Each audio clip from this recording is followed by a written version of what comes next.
Bigyan mo rin Panginoon ng bukas na kaisipan, bukas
Huwag po tayong maginawa sa pag-aawitan, sa pagpupulihan sa ating Panginoon. Kaya so sa atin po, mga bisita, umaga ito sa mga nanay, tatay, o lolo at lola at ating mga bata ay maaari po kayong umalakpan, maaari po kayong sumayaw, maaari po igalaw ang inyong katawan. Hindi po kami nakakain ng bisita, so hindi po kayo, welcome po kayo dito at wala po na so kapag kayo ay mahiya sa pagkaan. Tanggap po namin kayo dito sa aming bahay sa lapangan. Ano po, so maaari po tayo gumalaw-galaw ng kaunti upang sa gayon po ay buhay ang ating pag-aawitan. Pwede po ba yun? So, sa ating mga nanay, pwede po ba tayong sumayaw ng kaunti? Ayan, so hindi lang ang ating mga bata, ano po, so tayo po lahat. Dahil kung ayaw humanaw, tayo ay humalaw. Ayan, kaya galaw-galaw po tayo. Dahil araw tayo na magpapabad sa ating Panginoon na iyong umagang ito. Kaya muli gamitin natin ang ating buong katawan upang sambahin ng Diyos nating buhay. Thank you.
Hindi ito nakasalalay sa mabubuti ninyo, diba? Para walang maipagmalaki ang sinuman. Ayan, so tayo po ay naligtas na mamagitan lamang ng biyaya ng Diyos. Kaya po tayo ay naligtas dahil sa wagas na pag-ibig ng Diyos sa atin. Ano po ang pagpunta po sa ganitong pananambahan ay hindi rason upang tayo ay maligtas. Ngunit, ito po ay bunga ng ating kaligtasan. Sapagkat tayo ay naligtas ng Panginoon, tayo ay susunod sa Kanya. Sabi dito, hindi daw nakasalalay sa mabubuti nating gawa ang ating kaligtasan upang walang maipagmalaki ang sinuman. Ayan, so hindi po context sa langit na tayo ay mabuti. Hindi po daan ang ating kabutihan upang tayo ay maligtas. Ngunit, ito ay dahil lamang sa biyaya, sa sukdulang biyaya ng ating Panginoon. Hindi tayo karapat-dapat, ngunit inalis na tayo sa kabutihan at diyaman na tayo upang sa gayon ay maranasan natin ang langit dito pa lamang sa ano po sa muli mo ay kaya kung bawat isa na po ngayon tayo po talaga ay mawin ang buong puso. Ayan. At hayaan po po na manalangin sa mga oras na ito. Dasalin po Lord God, dalangin po Panginoon na ang bawat isa na nandito Lord God ay maunawaan nila Lord God kung bakit kami umaawin at maunawaan nila Panginoon na ikaw lamang Lord God ang aming tingnan Panginoon, hindi ang mga awit, hindi ang aming gitarista, hindi ang aming drummer, hindi ang kanila katabi Lord God, kundi ikaw lamang Panginoon. Tulungan mo sila Lord God na ikaw lamang ang makita ang iyong biyaya Panginoon sa kanilang mga buhay Lord God. Hindi ang anumang bagay na ibibigay na yung umagat ito, kundi Panginoon ang iyong biyaya Lord God, ang iyong wagas na pag-ibig sa amin ay kanila rin maranasan at kanila rin magtagpuan Panginoon.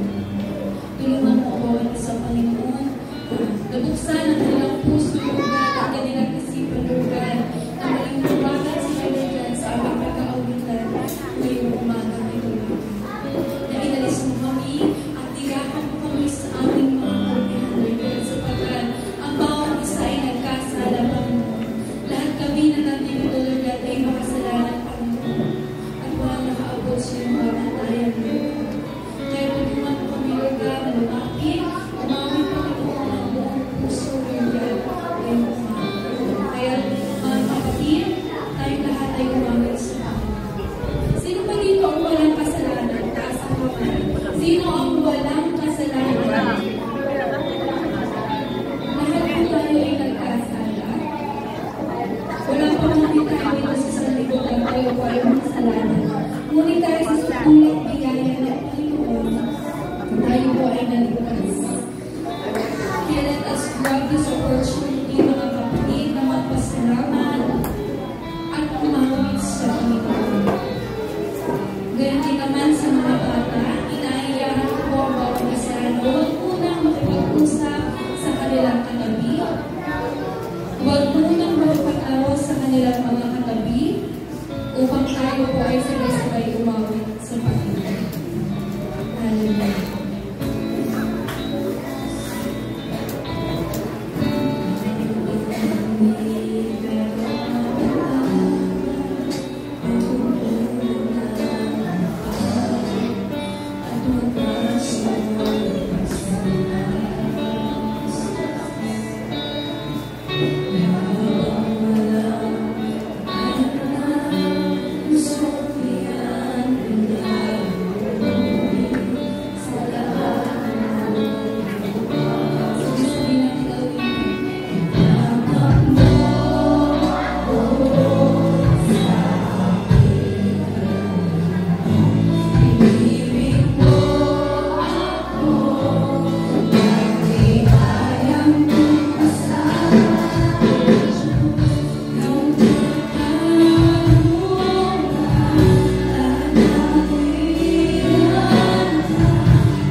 pagpapuri sa ating Diyos ng katarungan. Sapagkat kami ang dapat patunan, ngunit ikaw po ang aming mga kasalanan. Kaya ginamit natin ang binigay ng puso. Na sa araw-araw ng ginawa ng Diyos, kahit ang araw nito, ang binigay ng Panginoon. Upang sa gayon, ay magkaroon tayo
And one at a time, kaya gusto mo palakpakan pa natin ang Panginoon.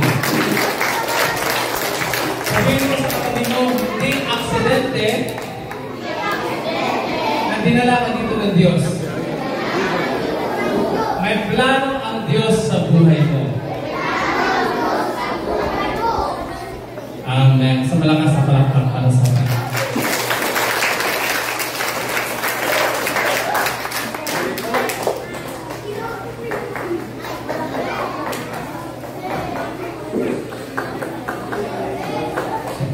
Muli po, maraming salamat po sa ating mga Korean missionary na grabe ang pagtutok nila.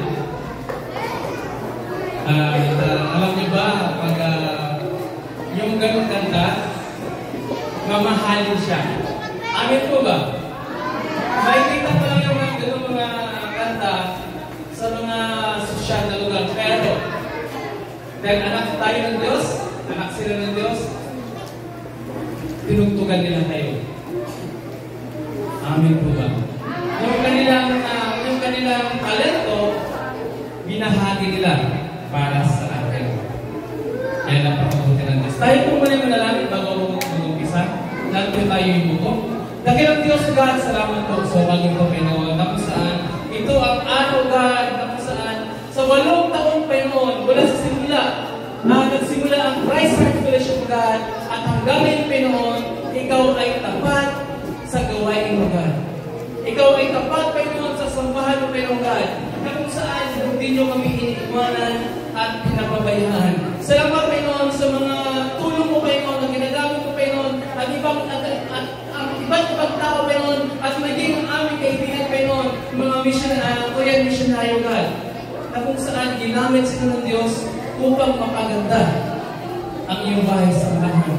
Panginoon, God, pagpapalain mo sila, pagpapalain po ang bawat sa amin, God, at lalong-lalo, Panginoon, sa iyong mga salita na aming pag-aaral, mamaya, Panginoon, ikaw po siya magbigay sa amin ng kaunawaan, at isinyo po ito sa aming puso at isipan upang malakaran namin ang iyong kalooban, God. And Lord, let your salvation, God, flow upon this place, God.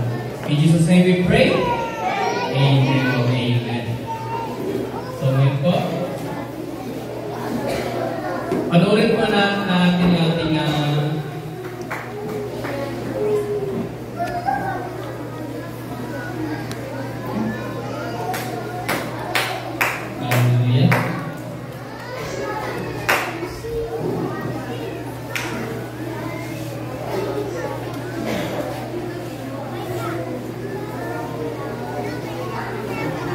Ito po ang simula ng church.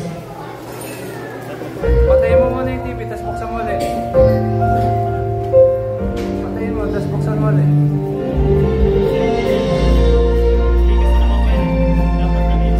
May kahapon naman, okay. Ang pagpapala sa aking buhay, ang oras na ngayon sa buhay ko.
Amen.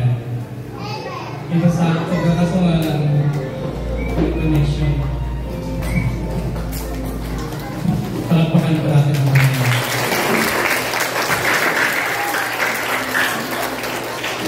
lahat ng nakikita nyo, mga bagay dito, lahat yan biyaya galing sa Panginoon. Lahat yan, na nakatitig dyan, bigayan ng Panginoon. Itong TV, panalangin lang, bigay ng Panginoon. Itong tiles, nagurot na tayo ng tiles, para hindi na malikabok, bigay ng Panginoon. Napakabuti ng Diyos. Amen po ba? Nananalangin lang kami at ginamit yung ating mga kaibigan ng mga missionary. Ganun din. Ang sabi ng Panginoon, kung sino man ang tumawag sa kanyang pangalan. Pakibasa po yung verse. Ready, go.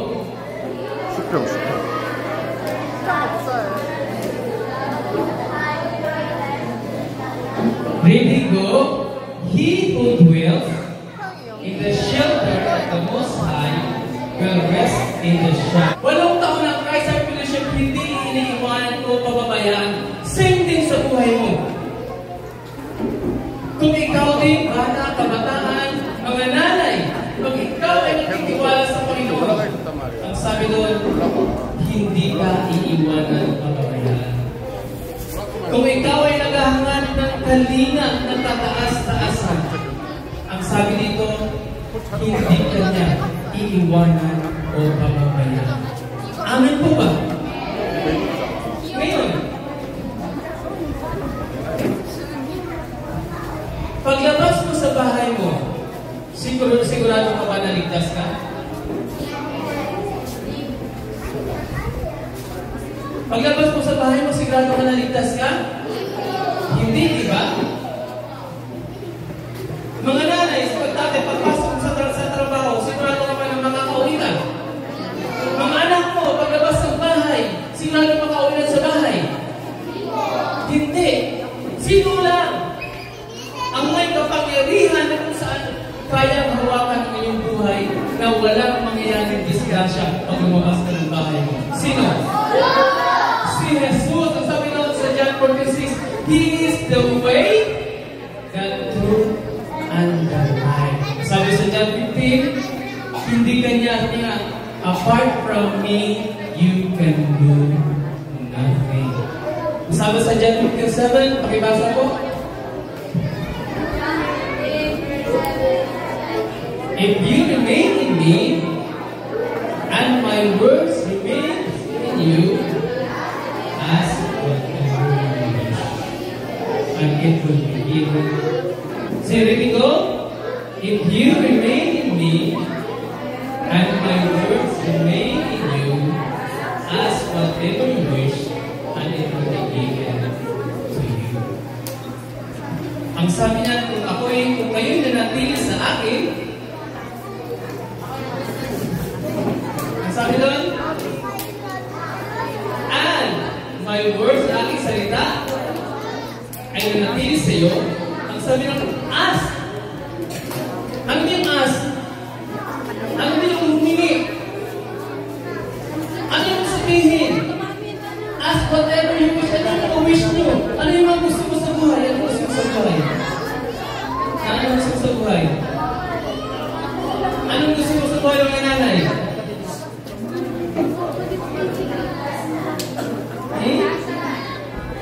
Ang gusto sa buhay ay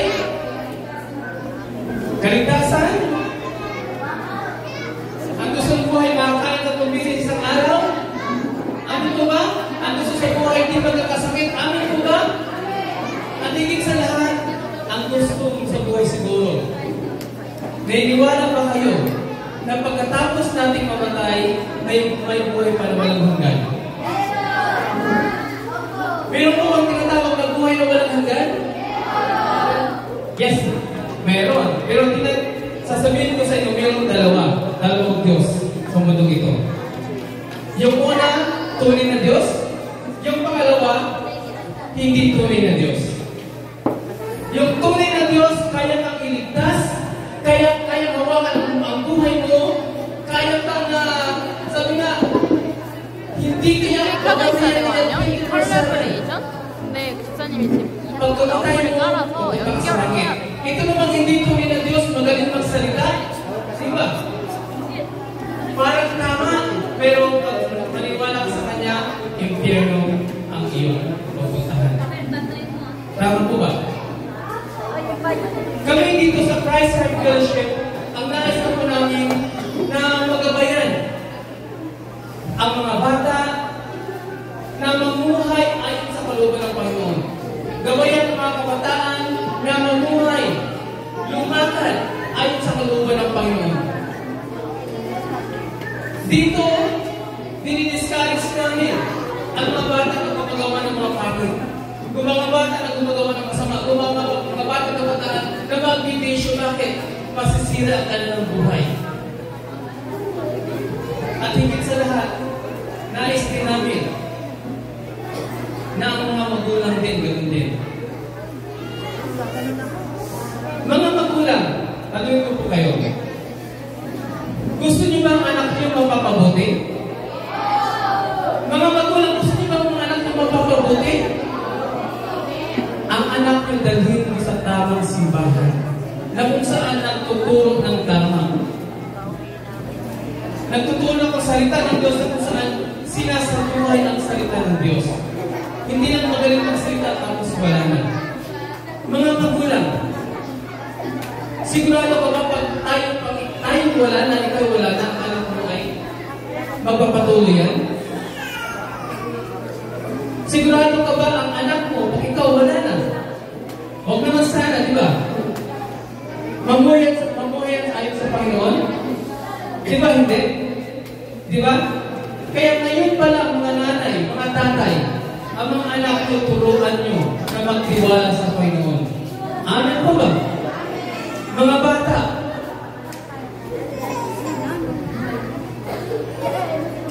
sundin yung mga ulam nyo. At mga nanay naman, mga anak nyo, ilapit nyo sa Panginoon. Kung niniwala kayo na may buhay na walang hanggan, mayroon din tinatawag na buhay na walang hanggan ng impyerno. Amen po ba? Sa buhay na walang hanggan na langit, walang iyak doon. Kasama niya ang Diyos. Dito naman, sa buhay na walang hanggan na impyerno, walang talaga naman umaga at hapon, 1,000,000 taon, ang tao doon nag-iiyak sa sobrang init. Nainitan ba kayo? Grabe ang init sa impyerno, 7 bisis. Kaya sabi doon sa Psalm 91, kung ikaw ay naghahangad ng kalinga, pagkukok, piliin mo na ang Panginoon Jesus. Amen po ba? Mga bata, kung gusto mo na maayos ang buhay mo, piliin mo ang Panginoon Jesus. Mga kabataan, kung gusto mo mapapaayos ang buhay mo, lumapit kayo sa Panginoon. Sundin ninyo ang kanyang mga utos. Amen po ba? Hallelujah. Parang ganito yan. Nakita niyo ba yan, Agila? So, anong ginagawa ng Agila sa kanyang mga anak? Kinukupkup niya ang kanyang, pag umuulan, kinukupkup niya. Tama po ba? Pag-tubig. Pag sabi niya, nag-yelo, pag nag-yelo, ano ginagawa ng Agila? Sinisulungan.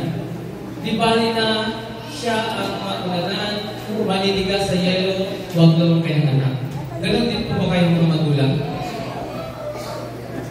Pag nagkasakit ang anak ko, sabihin niyo, sana ako na lang.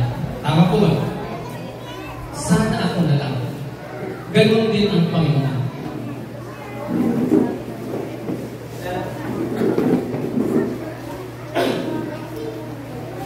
Ganon din ang Panginoon.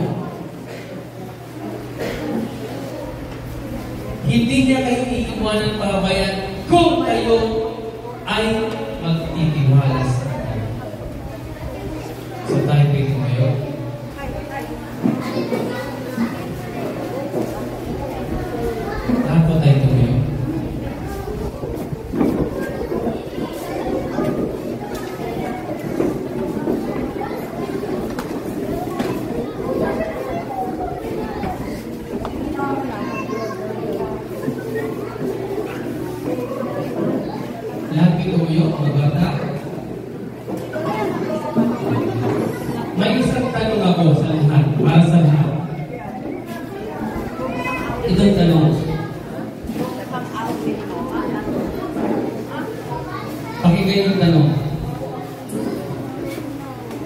sakali, kung sana,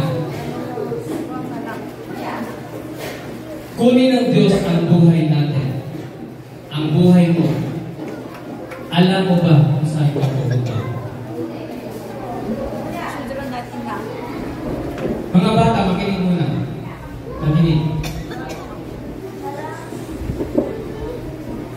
Kung sakali na kunin ng Diyos ang buhay mo ngayon, pangalawang tanong, ulitin ko, alam mo ba kung saan ka pupunta? Ano? Hindi. Yung iba alam, yung iba hindi. Bakit? Bakit pala may assurance? Hindi mo alam sa langit ba o impyerno. So kung ngayon, tingnan natin. Kung titingnan mo ang buhay mo ngayon, saan ka pupunta? Kunyari, sino dito walang kasalanan? Taas ang kamay. Lahat ng kasalanan tama po ba? So lahat ng kasalanan, lahat ng kamali. Kung mamatay tayo ngayon, ano nangyari? Hindi natin alam kung saan tayo pupunta. Pero mga kapatid, meron yan solution. Amen. May solution. Pag may problema, may solution. Tama po ba? Sa exam sa school, bigyan ka ng teacher ng exam tapos sasagutan mo. Tama po ba? May solution naman ka. Pag ikaw namatay, wala kang Kristo sa buhay, ano mangyari sa'yo? Ang solusyon si Kristo, si Jesus. So ano po ginawa ni Jesus sa atin? Ano po ginawa ni Jesus para siya ang solusyon? Si Jesus dumating, namatay, di po ba? Pinako sa krus.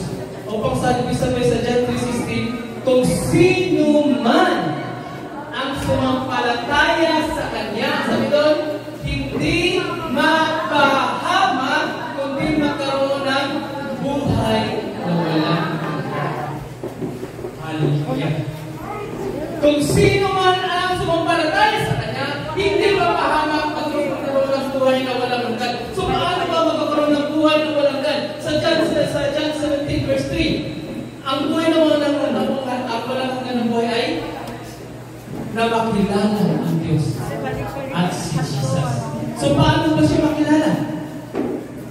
Ang sabi sa John 14:6, siya ang daan, ang katotohanan, at ang buhay. Ang sabi doon, walang makakapunta sa Ama kundi sa pamamagitan nito ni Jesus. Si Jesus mismo ang nagsasalitang sabi niya, I am the way, the truth, and the life. No one comes to the Father except through me. So, kunyari, ito yung langit. Tapos, dyan kayo sa labas, papasok kayo sa loob. Tapos, si Jesus dyan sa pintuan, dito yung Diyos Ama. Kasi siya yung daanan, di ko ba? Siya yung daanan bago parating sa Ama. So, ang gagawin ni Jesus, papasok ka. Ano ang katibayan mo na ikaw ay papasok dito sa langit? Ano ang isagot niyo? Makinig mo mga bata. Makinig mo na. So, ano ang katibayan mo? Sabi ni Jesus, papasok ka. Gusto mo pumunta sa langit? Anong katibayan mo na papapasukin kita sa langit? So, ano yung sagot mo? Maaaring sagot mo na ako ay mabait. Wala akong inapakan ng tao. Wala akong bisyo. Hindi ako nagmumura. Lagi ako nanalangin. Lagi ako sa simbahan. Kaya dapat ako na makapasok sa langit. Tama ko ba? Opo. Pero sabi doon sa Ephesians 2:8-10, dahil sa biyaya lamang tayo naliligtas. Yung paggawang pagsibang lagi, yung walang napakan na tao, walang ambisyo, Hindi ka gumagawa ng masama, resulta lamang yun ng pagsunod mo sa Panginoon. Kung basahin natin sa 10, ang sabi doon, yan lamang ay ang paggawa ng mabuti ay resulta sa pagtanggap natin sa Panginoon. Kaya mga kapatid, paano ba tumanggap? Ang sabi dito, tandaan mo, sa Romans 10:9, if we confess, pag sinasabi natin sa ating labi, sa ating bibig, na si Jesus ay Diyos at manalig ng buong puso, na siya ay nagbuhay mula sa patay, maliligtas ka. Amen po ba? At alam niyo ba, yung pagkabuhay ni Jesus,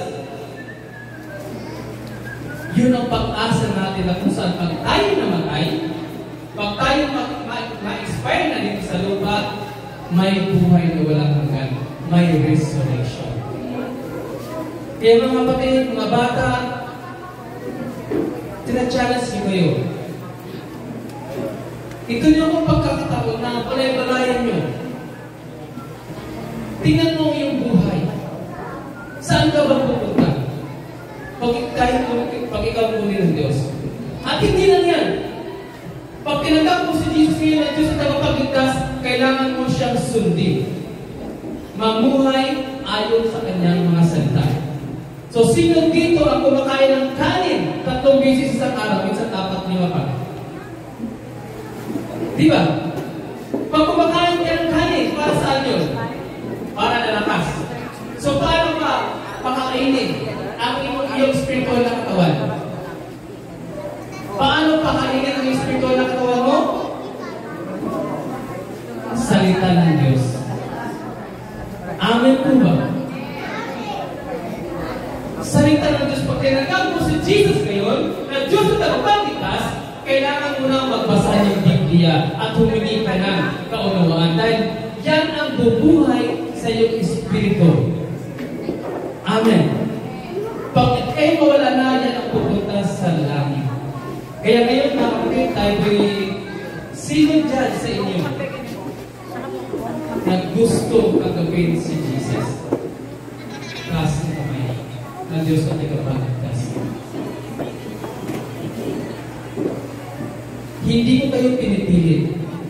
Sino dyan sa inyo? Amen. Hallelujah. Hallelujah. Ngayon, habang nakataas ng kamay, manalangin tayo. Sundan mo sa isang nitling panalangin. At habang nananalangin tayo, isipin mo ang buhay mo. Amen po ba? Ngayon, nakataas ang kamay, bilang pagsuko yan sa Panginoon. Sandali mo lang manahimik, isipin mo kung ano ang nagawa mong kasalanan. Isipin mo. Lahat ng nagawa mong kasalanan, isipin mo siya. At sabihin mo sa Panginoon, Lord, kapabat. Maari, mayroon kang kagalit. Mayroon kang kaaway. Maari pamilya mo.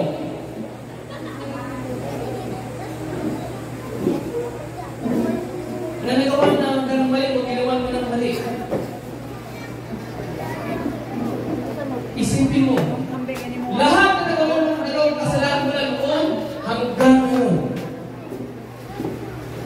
At tayo magalangin sundan mo. Panginoong Jesus. Panginoong Jesus. Ako po ay lumalapit sa iyo. Nagpakumbaba.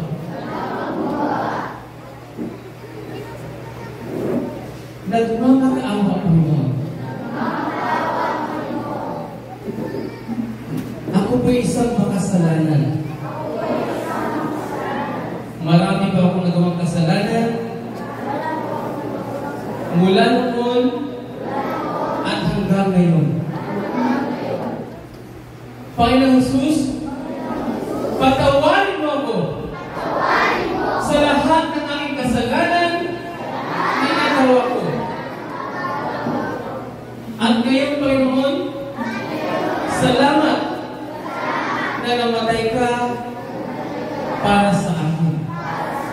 At ngayon, binubuksan ko ang aking puso upang manahan ka, upang tumira ka, na maging Diyos at sarili kong tagapagligtas.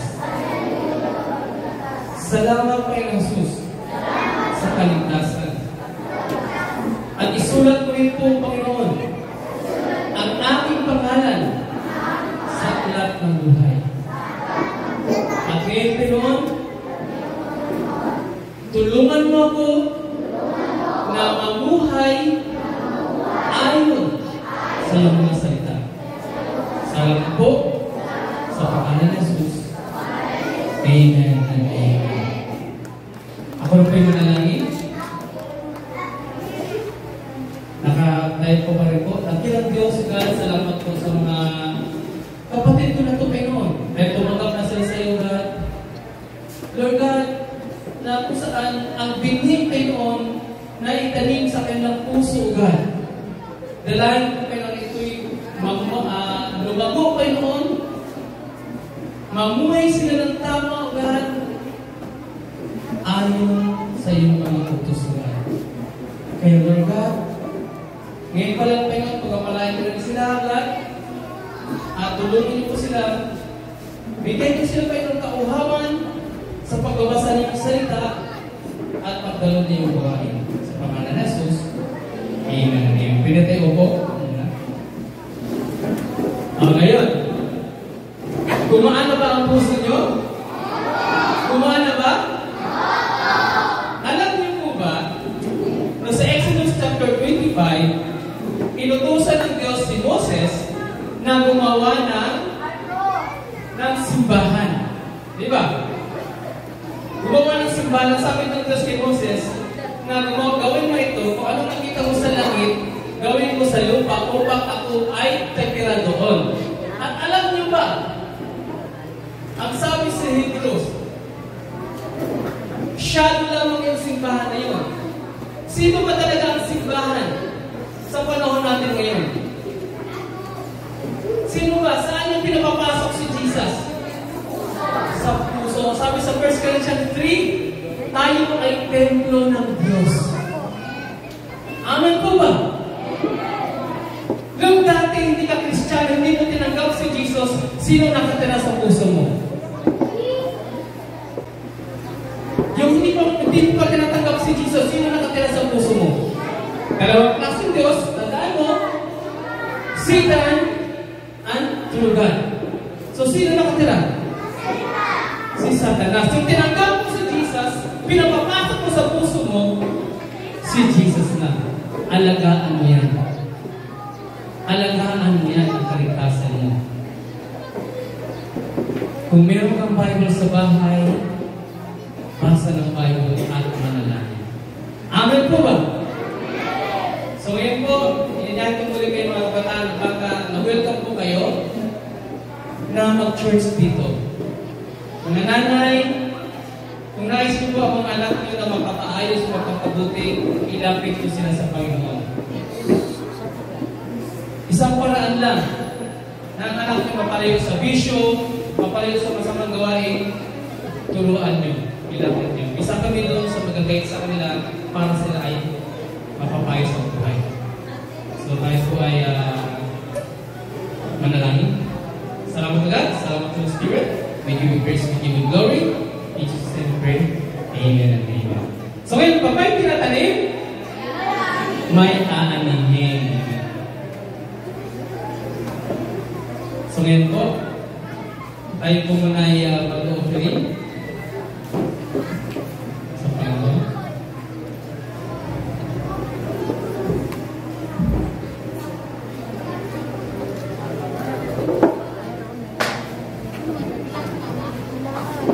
Ang pagbibigay sa Panginoon wala sa halaga.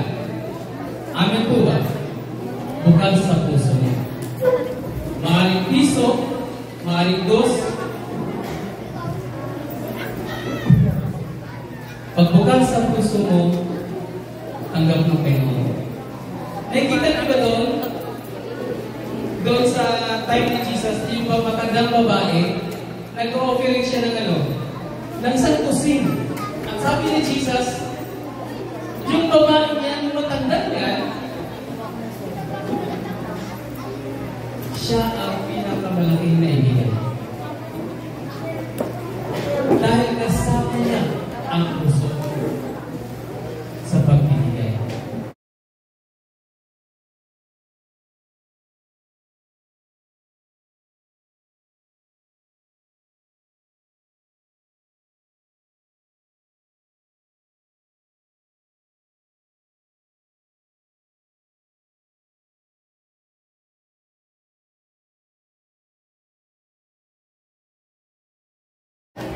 Upang ibuhos ang masaganang pagpapala.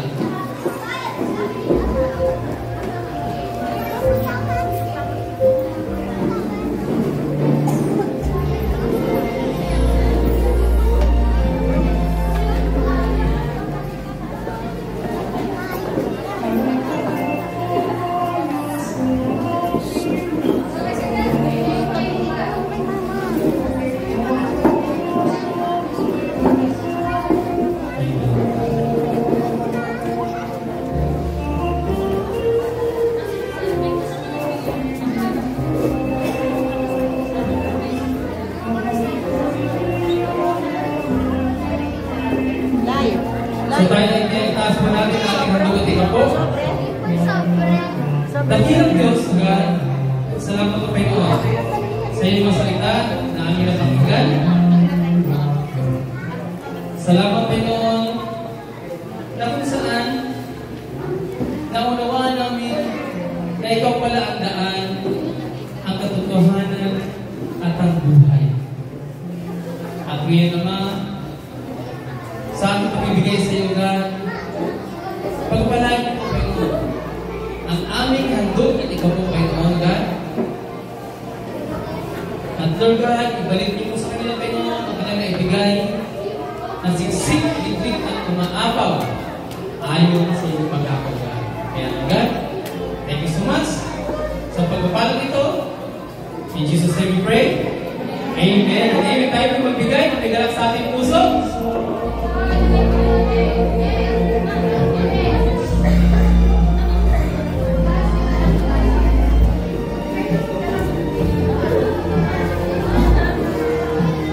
Dito nila dyan, no?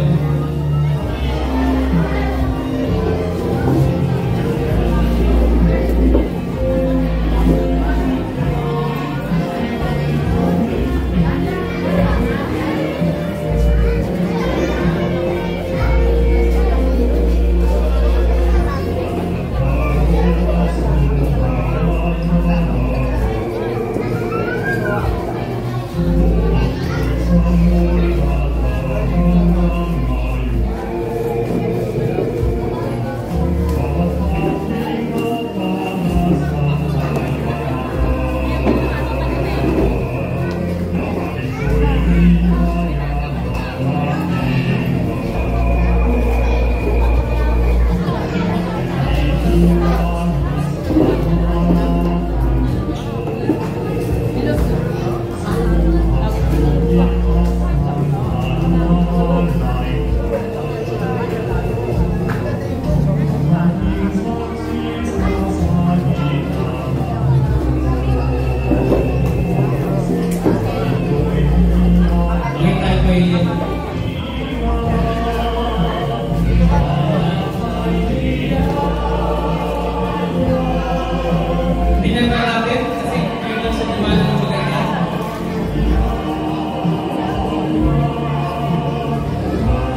Handa na ba kayo maglaro? Per family, per bata, ito pong prize natin. Kailangan manalo. Per family laro. Hallelujah. So, patawagan ko po. Ang ating mga magpapalaro. 잠깐만.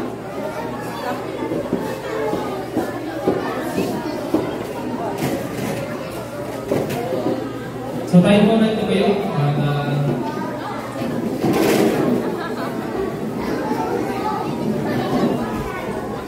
So, taas ang kamay natin. Bilang magsusunod sa Panginoon. Let's pray. Praise God from whom all blessings flow. Praise Him, all creatures here below. Praise Him above the heavenly hosts.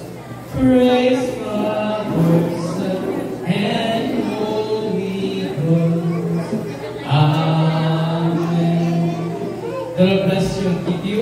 The Lord make His face to shine upon you and be gracious to you. The Lord turn His face towards you and grant you peace now and forevermore. Amen.